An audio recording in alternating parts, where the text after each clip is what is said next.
शिक्षक भरती म्हणजे महाराष्ट्रात सध्या हा विषय फक्त चर्चेत नाहीये, तर अक्षरशः पेटलाय असं म्हणायला हरकत नाही.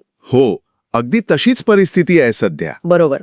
तर माहितीच्या महासागरातील आपल्या आजच्या या नव्या आणि अत्यंत महत्वाच्या सखोल चर्चेत सर्वांचं स्वागत आहे.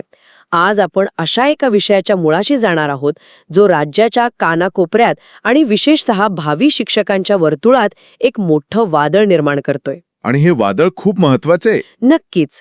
9 आणि 10 मार्च 2026 रोजी मुंबई आणि पुण्यात 2 भव्य शिक्षक आंदोलने होणार आहेत.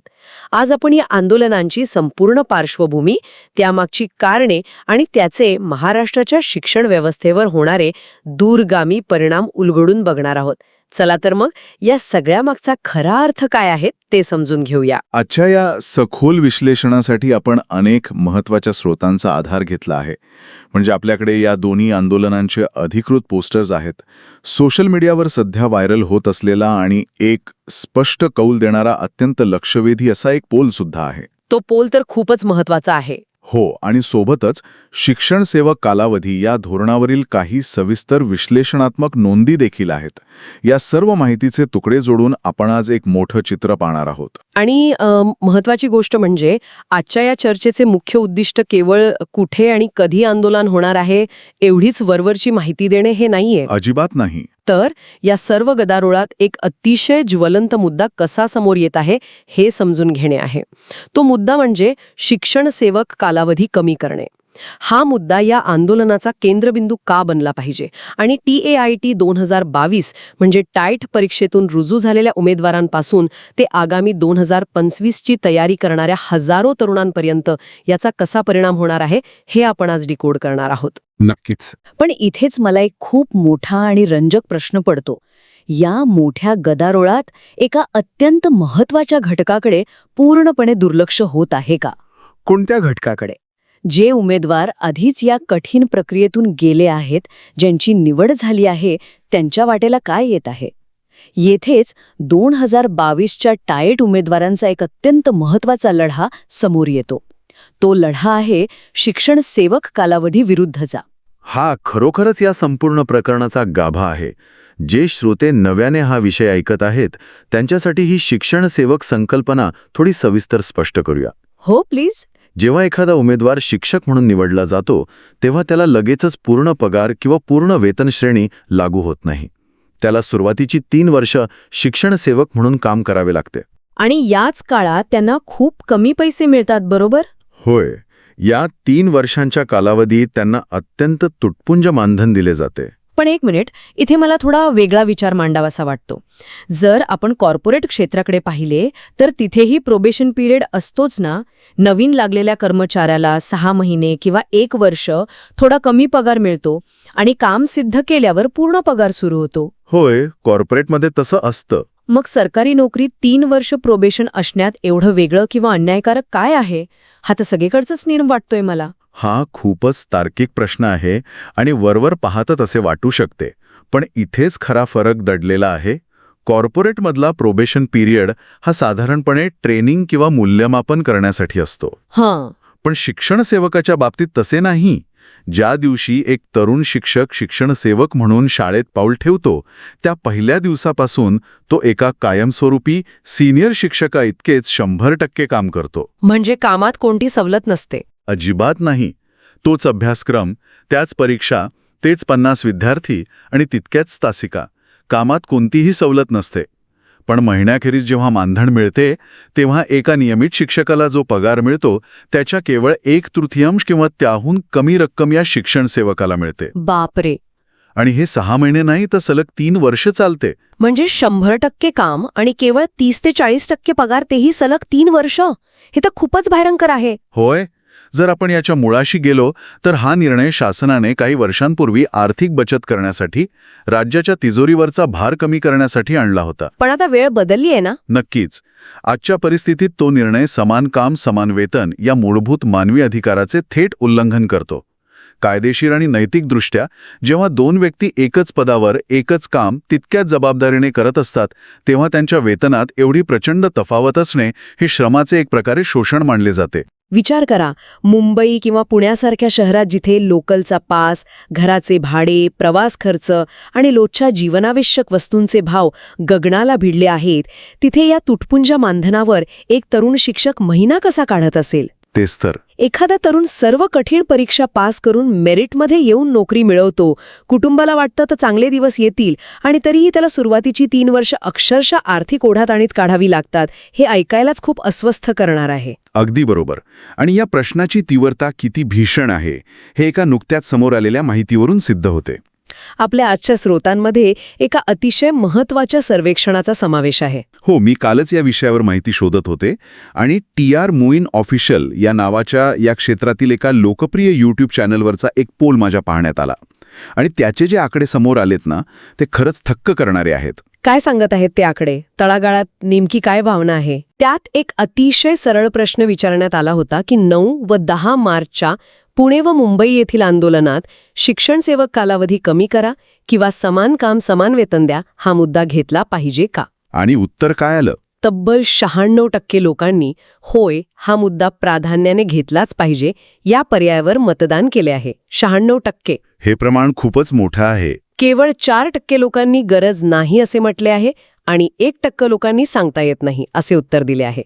हा आकडा फक्त एक सोशल मीडिया पोल नाहीये, तो भावी आणि वर्तमान शिक्षकांमध्ये असलेल्या प्रचंड असंतोषाचं थेट प्रतिबिंब आहे. नक्कीच. ही एक स्पष्ट हाक आहे की आंदोलनाच्या आयोजकांनी केवळ नवीन भरतीच्या मागण्यांवर न थांबता आधीच रुजू झालेल्या शिक्षकांच्या या अस्तित्वाच्या प्रश्नालाही व्यासपीठ दिले पाहिजे. अर्थात आपण येथे कोणत्याही विशिष्ट विचारधारेची किंवा गटाची बाजू घेत नाही आहोत, परंतु हा 96% आकडा एक स्पष्ट कल दर्शवतो ज्याकडे कोणालाही दुर्लक्ष करता येणार नाही. येथे सर्वात महत्त्वाची आणि रंजक गोष्ट अशी आहे की प्रशासकीय पातळीवरही याबाबत काही हालचाली सुरू असल्याच्या चर्चा आहेत. अच्छा. हो, आपल्या विश्लेषणात्मक स्रोतानुसार मंत्रालयात सध्या अशी एक खात्रीलायक चर्चा किंवा अफवा आहे की शिक्षण सेवक कालावधी कमी करण्याचा एक प्रस्ताव शिक्षण विभागाकडून तयार करण्यात आला आहे आणि तो मंत्रालयात पाठवण्यात आला आहे. म्हणजे यावर शासन स्तरावर आधीच विचार सुरू आहे. तर मग अडचण कुठे आहे? अडचण तिथेच आहे जिथे आपल्याकडे अनेकदा असते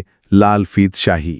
हा प्रस्ताव सध्या फाईलमध्ये धूळखात पडून आहे, त्यावर निर्णय घेतला जात नाहीये आणि इथेच या 9 आणि 10 मार्चच्या आंदोलनांची भूमिका अत्यंत निर्णायक ठरते. म्हणजे जर त्यांनी हा मुद्दा उचलला तर? जर पुणे आणि मुंबईच्या दोन्ही आंदोलनांच्या आयोजकांनी शिक्षण सेवक कालावधी कमी करा ही मागणी त्यांच्या प्राधान्यक्रमात समाविष्ट केली तर तो जो धूळखात पडलेला प्रस्ताव आहे त्याला अचानक गती मिळेल. प्रशासनावर आणि धोरणकर्त्यांवर प्रचंड दबाव निर्माण होईल. कारण जेव्हा रस्त्यावर हजारो तरुण एखाद्या विशिष्ट आणि न्याय्य मागणीसाठी आवाज उठवतात तेव्हा प्रलंबित फाईल्स वेगाने हलतात. हा आजवरचा इतिहास आहे. हे अगदी अचूक विश्लेषण आहे, पण यातून एक गैरसमज होऊ शकतो जो दूर करणं गरजेचं आहे. काहींना वाटू शकते की हा तर फक्त 2022 मध्ये लागलेल्या उमेदवारांचा वैयक्तिक स्वार्थ आहे, त्यांच्यासाठीच हा सगळा अट्टाहास चाललाय. हो, हे मला अतिशय सोप्या भाषेत समजावून सांगायला आवडेल, कारण ही साखळी कशी जोडलेली आहे बघा. ही लढाई फक्त 2022च्या उमेदवारांची नाहीच मुळी. अगदी बरोबर. जर आज ह्या आंदोलनांच्या रेट्यामुळे तो 3 वर्षांचा शिक्षण सेवक कालावधी कमी झाला किंवा पूर्णपणे रद्द झाला तर त्याचा सर्वात मोठा आणि थेट फायदा कोणाला होणार आहे? तो फायदा होणार आहे आगामी 2025ची टाईट परीक्षा देणाऱ्या नव्या उमेदवारांना. जर आपण याला व्यापक दृष्टिकोनातून पाहिले तर हा लढा एका पिढीने दुसऱ्या पिढीसाठी सुकर केलेला मार्ग आहे. जर 2022चे उमेदवार आज हा कालावधी कमी करण्यात यशस्वी झाले तर जेव्हा नवीन अभियोग्यताधारक शिक्षण व्यवस्थेत प्रवेश करतील तेव्हा त्यांना सुरुवातीपासूनच एक सन्मानजनक आणि न्याय्य वागणूक मिळेल. त्यांना या 3 वर्षांच्या आर्थिक शोषणाचा दुष्टचक्रातून जावे लागणार नाही. नक्कीच. आता आपण याच्या मुळाशी जाऊया. जर हा शिक्षण सेवक कालावधी कमी झाला तर नक्की काय साध्य होईल? यावर आपल्या श्रोत्यांमध्ये 5 अत्यंत महत्त्वाचे फायदे दिले आहेत. आपण एक एक करून या फायद्यांचं सविस्तर विश्लेषण करूया. हो, ते गरजेचं आहे. कारण यातूनच आपल्याला समजेल की हा केवळ पैशांचा प्रश्न नाही तर संपूर्ण शिक्षण व्यवस्थेच्या गुणवत्तेचा प्रश्न आहे. यातला पहिला आणि सर्वात मोठा फायदा आहे आर्थिक स्थैर्य. आर्थिक स्थैर्य हा कोणत्याही नोकरदार व्यक्तीच्या आयुष्याचा पाया असतो. जर शिक्षण सेवक कालावधी 3 वर्षांऐवजी 1 वर्ष करण्यात आला किंवा तो पूर्णपणे काढूनच टाकण्यात आला तर या तरुण शिक्षकांना लगेचच पूर्ण वेतन श्रेणी लागू होईल. आणि त्यामुळे त्यांचे बरेच प्रश्न सुटतील. नक्कीच. आता मगाशी तुम्ही दिलेले उदाहरण घेऊया. जेव्हा एखाद्या शिक्षकाला पूर्ण पगार मिळेल तेव्हा त्याला कर्ज फेडणे, कुटुंबाला आधार देणे, आजारपणात वैद्यकीय खर्च पेलणे सोपे जाईल. आजच्या महागाईच्या काळात पूर्ण वेतनामुळे या शिक्षकांचे कोलमडलेले आर्थिक गणित सुधारेल आणि त्यांना आपले आयुष्य एका स्थिर पायावर उभे करता येईल. आणि यातूनच दुसरा फायदा निर्माण होतो, तो म्हणजे कामाचा उत्साह. हे खूप मानवी आणि नैसर्गिक आहे. विचार करा, जर तुम्ही पूर्ण क्षमतेने काम करत आहात आणि तुम्हाला त्याचा योग्य तो मोबदला मिळत आहे, म्हणजे समान काम समान वेतन मिळत आहे, तर कामाप्रती असणारी आत्मीयता किती वाढेल. साहजिकच आहे. जेव्हा एखाद्या व्यक्तीला असे वाटते की व्यवस्था त्याचा सन्मान करत आहे, तेव्हा तो व्यक्ती आपल्या कामात 100% पेक्षा जास्त योगदान देतो. तो केवळ घड्याळाकडे बघून काम करत नाही तर मनापासून काम करतो. शिक्षकांच्या बाबतीत हा वाढलेला उत्साह थेट विद्यार्थ्यांच्या फायद्याचा ठरतो. हा एक अतिशय महत्त्वाचा मानसशास्त्रीय पैलू आहे.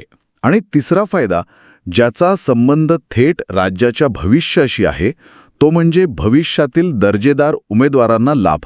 आपल्याला सतत अशी ओरड ऐकायला मिळते की गुणवंत आणि अत्यंत हुशार तरुण मुले शिक्षण क्षेत्राकडे वळत नाहीत, ते IT, बँकिंग किंवा इतर कॉर्पोरेट क्षेत्रांकडे जातात.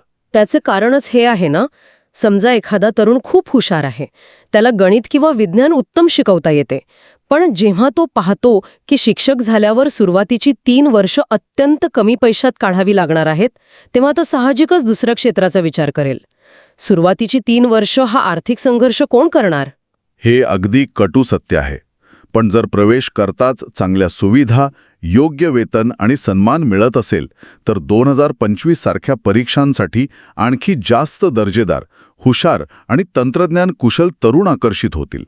शिक्षण क्षेत्राला टॅलेंटेड लोकांची वानवा भासणार नाही. हे खूप महत्वाचं आहे. हा एक प्रकारचा दीर्घकालीन गुंतवणूक दृष्टिकोन आहे. जर आपण शिक्षकांना चांगले पॅकेज दिले तर आपण उत्तम मेंदू या क्षेत्राकडे आकर्षित करू शकतो. हा मुद्दा खरोखरच विचार करायला लावणार आहे. आपण हुशार शिक्षकांची अपेक्षा करतो, पण त्यांना टिकवून ठेवण्यासाठी योग्य वातावरण देत नाही.